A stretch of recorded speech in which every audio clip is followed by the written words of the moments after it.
Oh, well, I'm loving the whole Greece theme throughout the morning. And of course, it's time for us to now spend some time in the kitchen because the Greeks love their food.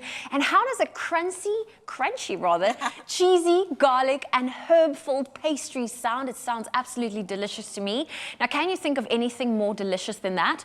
Chef and owner of Maria's Greek Cafe, Kate Wigley Romano, as well as Cleon, joins us in studio in the kitchen today. And they're going to show us how to put together this popular Greek cheesy Phyllo Twirls.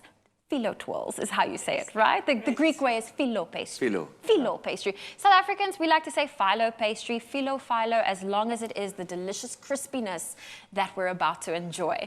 So great to have the two of you here. And Kate, are you going to take us through how to start our crispy little cheese puffs? I'm calling them puffs, but it's rolls. Twirls. Sure. Okay, so we're gonna start with. I'll start mixing the cheeses. We've got some Greek parmesan. Cleon, you can put Kefalotiri. Thank you. Oh, there we go. Some Greek feta yogurt, lemon zest, crushed garlic, salt, pepper, and egg. Okay. So we're gonna mix that all together into a bowl.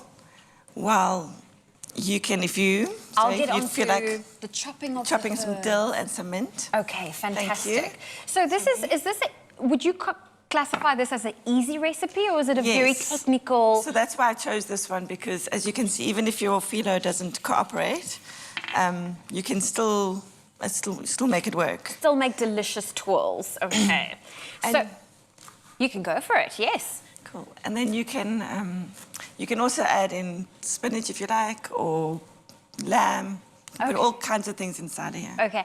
Now, Cleon, I needed to ask you. Yes. When you're in the kitchen, are you very hands-on or? I'm sort of background assistant. Okay, she's the maestro. Okay. She's the genius with the food, so I'm just like a utility person. Okay. And Kate, was food something, I mean, you grew up with it. Maria's Cafe's been around since the 1950s. True, but I've only been involved for the last 10 years. For the last 10 years. So where did your love for food come from? I just love food, and I grew up with my dad, single parent, and he made the best spaghetti bolognese, but he made it almost every night. So my twin and I decided that we can't eat it every night. Okay. So we decided to start experimenting cooking ourselves, and we both mad about food. There we go. Yeah. Okay, so you can start there for us. I've got the herbs chopped up for you. And I can't wait to get rolling on our crispy twirls. There we go. So you've added the herbs, some mint and dill. Of course, we do have this recipe available for you. You can find it on expressoshow.com.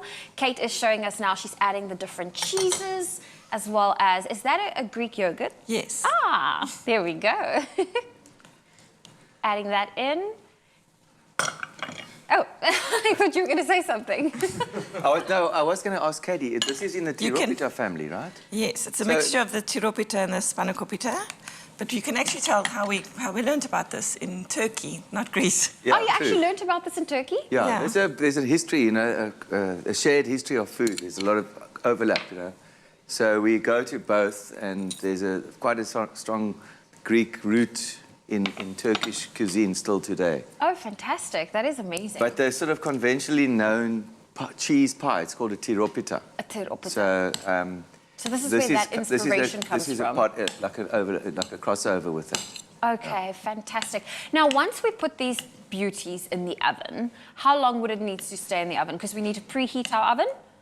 We preheat at 190. 190. And it's about 15 to 20 minutes. It depends how dark you want it. Okay. So it is a quick and easy recipe and quite a nice recipe to really slap together when you have family come over or some friends and you just want to have... Sure. What time of day would you say is best to enjoy this? Well, in Greece, they have cheese pie and sweet pie in the morning with breakfast. Ooh, okay. So this is perfect. You can have it anytime. We're making it for breakfast. Okay, amazing. So you've got our little mixture together there. Yeah. Is that what we're going to fill in our phyllo pastry? There we go. Amazing. Can you bring me the one that I mixed this morning? There we go. This feta's a bit hard. Okay. So the whole technique is what we... So we're gonna brush each feta. Okay. Can I help you there? Yeah. So we've got a little bit of melted butter. Melted butter and some warm water. Some warm water. And then if you can just brush both of them, just like rough. You don't have to do it very... Okay, so it doesn't have to be all everywhere. perfect, no. There we go. And then, of course, we're going to fill it in. We also have, like I said, this recipe available for you. It's on our website, expressoshow.com. And this is quite something nice and easy to make. Kate, I think I'm going to... Is this correct? That's fine. There we go. Can be rough. There we go. In It's Turkey, nice and rough. In Turkey, we actually used...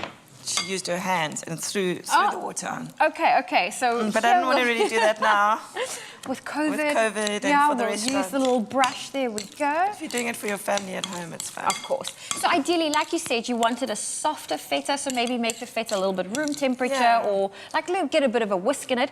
But I would really love to see the rolling technique. Roll it yeah, let's roll it anyway. I would love to see that. There we go. Okay, so our kitchen fairies are always here to assist. There you go. So this one we're going to do like, just not too much, just sort of with gaps in between. So just like a little dollop. Yeah. There we go, like that. Yeah. Is that too much? A little bit less. A little bit less. Otherwise it'll ooze out. Oh, I see. We do want the oozing, but we don't want to lose any of our filling. No. There we go. Okay, Kate, Okay, you can do them. There we go. In a long line, Katie. Oh, do you want to roll it for us? Let me see how you do it. Can I just let it down a bit, make it thin? It's a bit chunky there. Eh? Oh, we can take that Can out. we take that We can out? take that out. Okay, so the whole idea is to Step get back the over there. filling as nice and smooth as possible. Okay, don't you want to start off, Katie? Okay, let me Very show you. chunky. This is very... That's There we go. That's okay. Have a look. We've got the A other little one bit there. more in. There we one. go. Fantastic. Okay, so then you just very loosely flop it over and brush each time. There we go. Oh, I see what you mean. Oh, so you just roll that out, and then pop it into the oven, preheat it at 190 degrees for 15 to 20 minutes, or depending on how brown you want it. Cleon, Kate, thank you so much for joining us in the kitchen. I really enjoyed this. I can't wait to try it, and I mean, the whole idea is for it to be crunchy, right? Yes. We do have some finished ones over there. Yeah. Let's take a look, and may I bite into it? What's the best way to eat it? With your hands, or do you just go with knife and fork? You can, no, hands, break it open. Hands. Either or. Okay, well, I'm definitely giving this And I a squeeze go. a bit of lemon on there for you. There we go. Thank you There we very go. much. And just before my mouth is full of all of this delicious twirls, cheesy twirls, you make sure you get your hands on the recipe. It's expressoshow.com. Listen to that. Delicious pastry. There we go. Come on, girl. Yeah! Very good. Love the cheese.